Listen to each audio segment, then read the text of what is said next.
Hi hello నమస్తే welcome back to our channel మనీతో మస్తీ and welcome back to one more video. So ఇది వచ్చేసి షిరిడి ట్రిప్లో డే 2 అనమాట. ఫస్ట్ డే అయితే షిరిడి అండ్ శనిసింగ్నాపూర్ అయితే వెళ్ళామన్నమాట. సో ఆ వీడియో లింక్ అయితే నేను కింద డిస్క్రిప్షన్లో ఇస్తాను. శనిసింగ్నాపూర్లో మనల్ని ఎలా మోసం చేస్తారు అండ్ అక్కడ దేవుడు ఎలా వెలిశారు, ఆ ఊర్లో దొంగలు పడితే ఏమవుతుంది, అసలు ఇంటికి డోర్స్ ఎందుకు ఉండవు, అన్నీ ఆ వీడియోలో అయితే క్లియర్గా ఎక్స్ప్లెయిన్ చేశాను. మీకు ఇంట్రెస్ట్ ఉంటే చెక్ చేయండి. ఇప్పుడైతే మేము నాసిక్ వెళ్ళడానికి రెడీ అవుతున్నాము. నాసిక్లో ఉన్న ప్లేసెస్ చూడటానికి ఒక ఫుల్ డే అయితే కంపల్సరీ పడుతుంది. అందుకనే మేము first day Shirdi and Shanishingnapur అయితే చూడడానికి ప్లాన్ చేసుకున్నాము. నాసిక్కి కంపల్సరీ 1 డే ఫుల్ డే అయితే పడుతుంది అక్కడ ఉన్న ప్లేసెస్ చూడడానికి. మీరు కూడా షిరిడి ట్రిప్ ప్లాన్ చేసుకుంటే ఫస్ట్ షిరిడి అండ్ శనిసింగ్నాపూర్ అయితే చూడండి. నెక్స్ట్ డే నాసిక్ అయితే వెళ్ళండి. నాసిక్లో ఉన్న ప్లేసెస్ మొత్తం చూడాలంటే కంపల్సరీగా 1 డే అయితే పడుతుంది. అన్నిటికానేనా నీ చెప్పులు ఎక్కడున్నాయి? చెప్పులు ఎక్కడున్నాయి? చెప్పులు ఎక్కడున్నాయి? పాప ఎక్కడుంది? పాప ఏది? నీకు పాప ఏది? Hello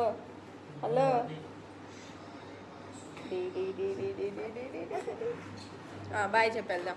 bye bye bye bye Shirdi చెప్పు. బాయ్ షిరిడి. షిరిడి నుండి నాసిక్ ఎలా వెళ్ళాలి, నాసిక్లో చూడవలసిన ప్లేసెస్ ఏంటి అనేది ఈ వీడియోలో క్లియర్గా ఎక్స్ప్లెయిన్ చేస్తాను. తప్పకుండా వీడియోని స్కిప్ చేయకుండా చివరి వరకు చూడండి. అండ్ నాది ఇంకో చిన్న రిక్వెస్ట్ ఏంటంటే, నా వీడియోస్ కానీ మీకు నచ్చితే తప్పకుండా ఛానల్ని సబ్స్క్రైబ్ చేసుకొని లైక్ చేయండి. అలాగే పక్కన ఉన్న బెల్ ఐకాన్ని యాక్టివేట్ చేసుకున్నారంటే నేను ఎప్పుడు ఏ వీడియో పెట్టినా మీ వరకు చేరుతుంది. ఇంకా లేట్ చేయకుండా వీడియోలోకి అయితే వెళ్ళిపోదాం. ఇప్పుడు మేము షిరిడి నుండి నాసిక్ అయితే బయలుదేరుతున్నాము. సో ఈ హోటల్ వాళ్ళకి ఈ ట్రావెల్స్ ఉంటాయి కదా, సో వాళ్ళకి కాంటాక్ట్స్ అయితే ఉంటాయన్నమాట. మేము హోటల్ త్రూ వెళ్తున్నాం అన్నమాట. లేదు అంటే బస్సెస్ కూడా అందుబాటులో ఉంటాయి. సో నాకు బస్సెస్ గురించి అంత ఐడియా లేదు కాబట్టి నేను హోటల్ త్రూ వెళ్ళాను కాబట్టి దాని గురించి ఎక్స్ప్లెయిన్ చేస్తాను. సో ఇక్కడైతే వెహికల్ రావడానికి ఇంకా టైం ఉంది అంటే ఆలోపు టిఫిన్ అయితే చేసేస్తున్నాము. మధ్యలో తినడానికి కూడా వెహికల్ వాళ్ళు ఆపుతారనమాట. సో అక్కడ మన తెలుగు ఫుడ్ అందుబాటులో ఉంటుందో లేదో అని చెప్పని మేము షిరిడీలోనే తినేసి బయలుదేరాము. ఎక్కడికి వెళ్తున్నావు దర్శిత్? ఎక్కడికి వెళ్తున్నావు? బొంబాయి కాదా? చేతులు నోట్. ఎక్కడికి? బొంబాయి కాదు, ఎక్కడికి? డాడీ వాళ్ళు ఏం చేస్తున్నారు?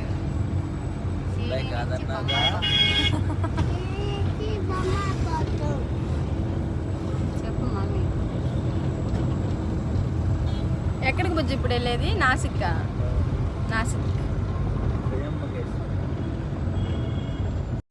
చూశారు కదా, ఇలాంటి టెంపోస్ అందుబాటులో ఉంటాయన్నమాట.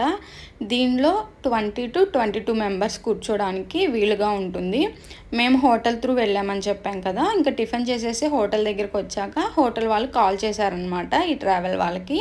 సో మా హోటల్లో ఇంతమంది ఉన్నారు నాసిక్ వెళ్ళడానికి అని. సో అలా కొన్ని హోటల్స్ నుంచి పర్సన్స్ని ఎక్కించుకొని వెళ్తారనమాట. సో వాళ్ళకి కాంటాక్ట్స్ అయితే ఉంటాయి. పర్ పర్సన్కి 300 అయితే ఛార్జ్ చేస్తారు, అప్ అండ్ డౌన్ అనమాట. సో మళ్ళీ మనం తిరిగి షిరిడి రాము అని చెప్పినా కూడా వాళ్ళైతే 300 ఛార్జ్ చేస్తారు. అది ఇంకా మన ఇష్టం తిరిగి రావడం రావకపోవడం. సో ఇంక ఇక్కడ అయితే ముక్తిదాన టెంపుల్ దగ్గర అయితే ఫస్ట్ ఆపారనమాట. సో ఇక్కడ మెయిన్గా సీతారాములు, రాధాకృష్ణులు అండ్ ఇంకా మన హిందూ దేవాలయాల రిప్లికాస్ అయితే చాలా ఉన్నాయి. ఇక్కడ మన జ్యోతిర్లింగాలన్నీ ఈ టెంపుల్లో ఉంటాయి అన్నమాట. సో చక్కగా చూడొచ్చు, చాలా బాగున్నాయి. ఇక్కడ చూసారా, శివయ్య మీద ఒక్కొక్క నీటి బిందువు పడుతూ ఉందన్నమాట. చాలా బాగా అనిపించింది. ఇక్కడ మార్బుల్ మీద గోడలకి మార్బుల్ ఉన్నాయి కదా, సో దాని మీద సో ఏదో అయితే రాసుంది, భగవద్గీత రామాయణమో ఏదో నాకు తెలియదు, కానీ ఆ గోడల మీద మొత్తం రాసుందనమాట. సో చాలా అంటే చాలా బాగుంది టెంపుల్. సో ఇక్కడ ఒక 10 నిమిషాలు అయితే ఆపుతారు. ఇక్కడ నుండి ఇంకా డైరెక్ట్గా నాసిక్ తీసుకువెళ్ళి ఆపుతారనమాట. సో మళ్ళీ అక్కడి నుండి మనం షేర్ ఆటోలో అయితే వెళ్ళాలి. పర్ పర్సన్కి 100 రూపీస్ ఛార్జ్ చేస్తారు. ఒక్క ఆటోలో 5 మందిని తీసుకువెళ్తారనమాట. సో ఈ ట్రావెల్ వాళ్ళు లోపల విలేజ్లోకి అయితే తీసుకువెళ్ళరు, ఎందుకంటే అవి అప్ అండ్ డౌన్గా ఉంటాయి. సో ఈ ట్రావెల్స్కి అలో లేదు, ఓన్లీ షేర్ ఆటోస్ మాత్రమే అలో అంట.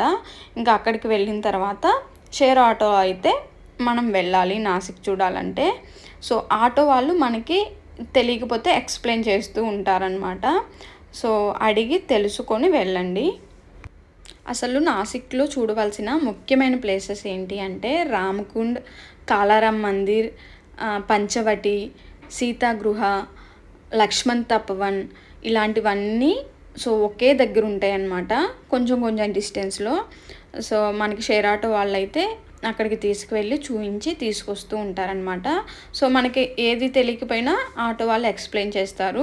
ఇప్పుడైతే మేము లక్ష్మణ్జీ మందిర్కి వచ్చామన్నమాట. సో లక్ష్మణుడు శూర్పణఖ ముక్కు కోసింది కూడా ఈ ప్రాంతంలోనే చెప్తూ ఉంటారనమాట. సో ఇక్కడ గోడల మీద ఎంత చక్కగా అయితే రామాయణం గురించి చెక్కారో, చాలా అంటే చాలా బాగుంది. సో ఇక్కడ చూసాడా లక్ష్మణుడు శూర్పణఖ ముక్కు కోసినట్టు డెమో పీస్ అయితే పెట్టారు. సో ఇక్కడ కాదు కానీ ఈ ప్రాంతంలో అని చెప్తారు. సో ఇప్పుడు చూపించే చెట్టు కింద లక్ష్మణుడు తపస్సు చేశారంట. సో ఇది త్రేతాయుగం నాటి చెట్టు అని అయితే చెప్తున్నారు. సో చాలా అంటే చాలా బాగుంది, చాలా పెద్ద చెట్టు అండి, చూస్తున్నారా. సో పురాణాల ప్రకారం అయితే ఇక్కడే లక్ష్మణుడు ఈ చెట్టు కింద తపస్సు చేశారని అయితే చెప్తున్నారు. అండ్ ఇక్కడ లక్ష్మణ్ స్వామి విగ్రహం కూడా ఉందన్నమాట. అండ్ ఈ టెంపుల్ నుండి బయటికి రాగానే సో ఇలా రామయ్య అయితే మనకి దర్శనం ఇస్తాడు. చాలా అంటే చాలా బాగుంది. అండ్ ఇప్పుడు మీరు చూస్తున్నది పంచవటి. ఇవన్నీ దగ్గరగానే ఉంటాయండి. సో పంచవటి అంటే ఇక్కడ 5 వటవృక్షాలు అయితే ఉంటాయి. మీకు నెంబరింగ్ కూడా చూపిస్తున్నాను చూడండి. సో ఫస్ట్ వృక్షం ఉంది కదా, అక్కడ సీతాగృహ అయితే ఉంటుంది. ఇది కూడా చాలా బాగుంటుంది సీతాగృహ. సో ఇక్కడ నుండే రావణుడు సీతమ్మను ఎత్తుకు వెళ్ళినట్టు చెప్తున్నారనమాట. సో ఇదైతే కొంచెం టైం పడుతుంది, ఒక 1 అవర్ అలా అయితే టైం పడుతుంది. చాలామంది జనాలు కూడా ఉన్నారనమాట. సో ఇది కొంచెం లోపలికి ఉంటుంది.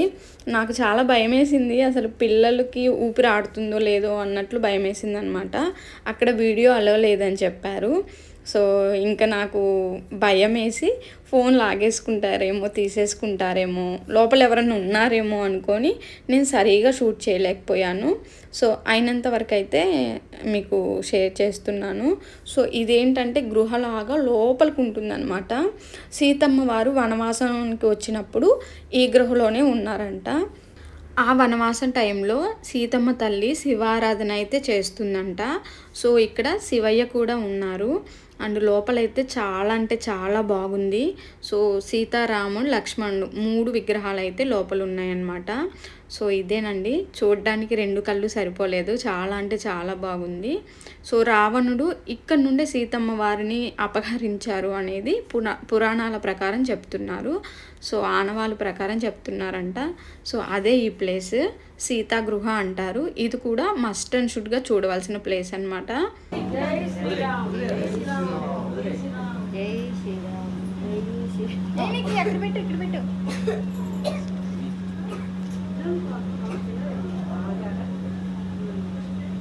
దర్శిత్ వచ్చాడా?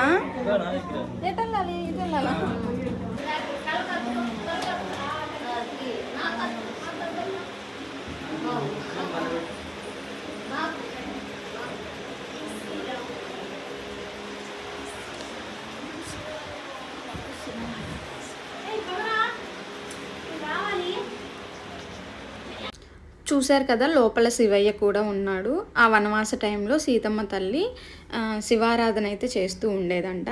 అండ్ ఈ లక్ష్మీ గృహకి ఎదురుగానే ఎగ్జిబిషన్ అయితే ఉంటుంది. 1 రూపీ అనమాట, పర్ పర్సన్కి 1 రూపీ. ఇక్కడ ఏంటంటే సీతమ్మ తల్లిని రావణాసుడు ఎలా తీసుకెళ్ళాడు అనేది దీంట్లో అయితే చక్కగా వివరించారు. ఇది కూడా చాలా బాగుంది. 1 రూపీనే అండి. ఇది కూడా చూడాల్సిన ప్లేసెస్లో ఒకటి. ఇప్పుడు మీరు చూస్తున్నది కాలారాం మందిర్. ఇది కూడా పంచవటికి దగ్గరలో ఉంటుంది. ఇవన్నీ వాకబుల్ డిస్టెన్స్ అండి. దగ్గర దగ్గరగానే ఉంటాయి. ఇది వచ్చేసి రాముల వారి టెంపుల్ అనమాట. చాలా అంటే చాలా బాగుంటుంది. ఈ టెంపుల్ మొత్తం బ్లాక్ కలర్ స్టోన్స్తో అయితే కట్టారు. ఆర్కిటెక్చర్ కూడా చాలా అంటే చాలా బాగుంటుంది. ఈ టెంపుల్ పురాతనమైన టెంపుల్ అండి. ఎలా వెలిసారు దేవుడు అంటే నాకు తెలిసింది చెప్తున్నాను. అతని పేరు నాకు సరిగా ఐడియా లేదు. అతను రాముడు భక్తుడంట.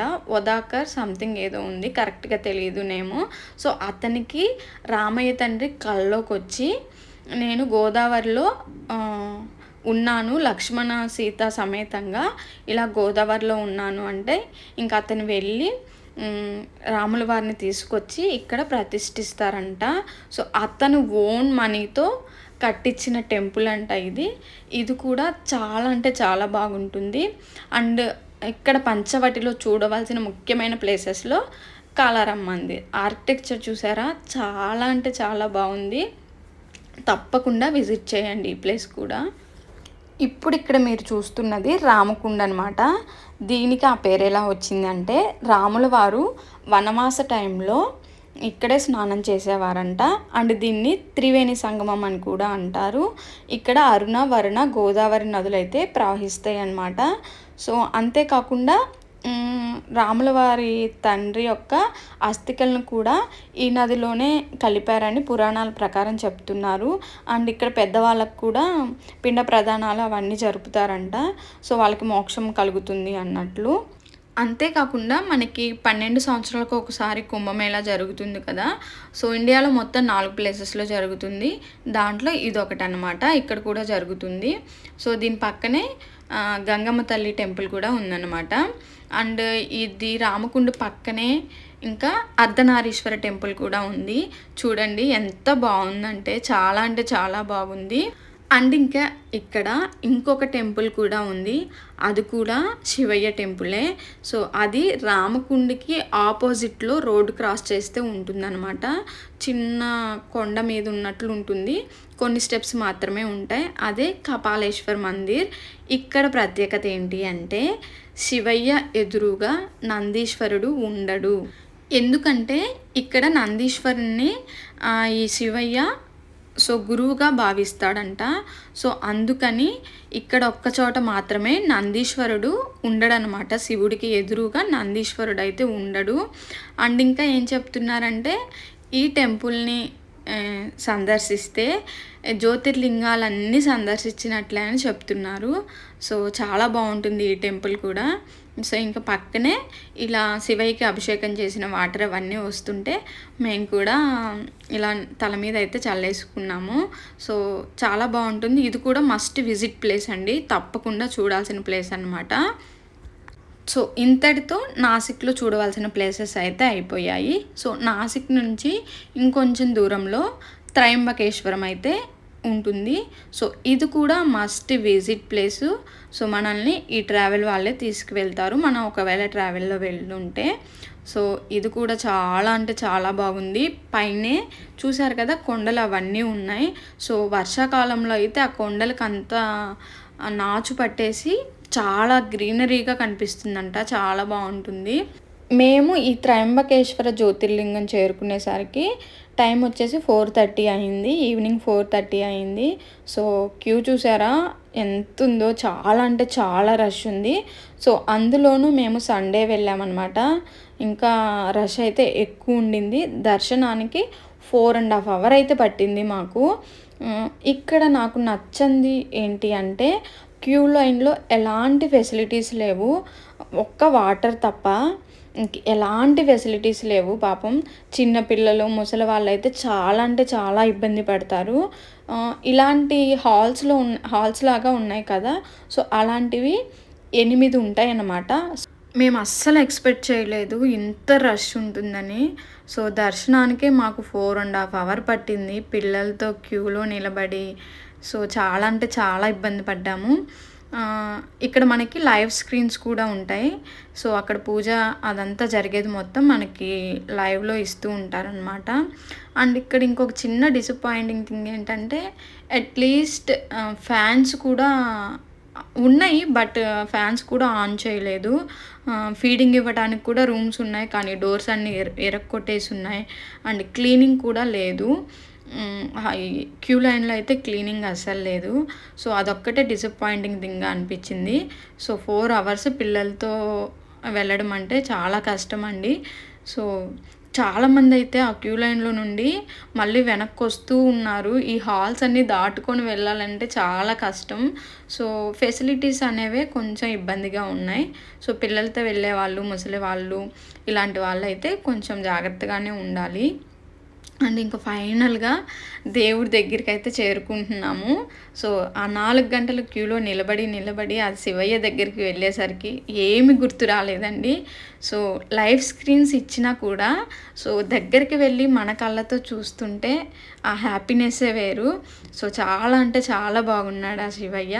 సో, ఫైనల్‌గా మాకు దర్శనం అయితే అయిపోయింది. దీన్నసలు త్రయంబకేశ్వరం అని ఎందుకు పిలుస్తారో తెలుసా? లోపలైతే అలంకరణ చేయకముందు లోపల ఎలా ఉంటుందంటే, బ్రహ్మ, విష్ణు, మహేశ్వరులు 3 ముఖాలు కలయికతో ఉంటుంది. సో, అందుకనే దీన్ని త్రయంబకేశ్వర జ్యోతిర్లింగం అంటారనమాట. ఇంతటితో మా ట్రిప్ అయితే అయిపోయింది. వీడియో నచ్చిందా? నచ్చితే సబ్స్క్రైబ్ చేయొచ్చు కదా!